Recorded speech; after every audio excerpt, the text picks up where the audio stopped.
Hello, for this final video, I'm going to be going over the sharing features. You'll see the notify people button can be checked. So that means when I add the emails or their names, they will get a notification that they're there, that they've been added to it, like through their Google email or a compatible email address. So that way they know, like, hey, I've been shared with this presentation. Let me look over. I've been shared with this budget. Let me review it or edit it or add to it. And so you can send that. You can also this right hand link, you can get a shareable link.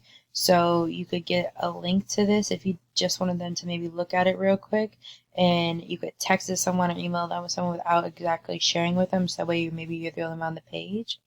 Then you would hit send. Obviously, if it doesn't have a Google account, you can hit send invitation or send the link. And if you send the link, they can just view it, invitation, so they can sign up with so many days so they can edit it. So I'm going to hit send, and you'll see that link shared with one recipient. You can do that as many times as you want with as many people, and the sharing features just make it very easy on Sheets because you can share any presentation or anything like that with people. So I hope this was helpful.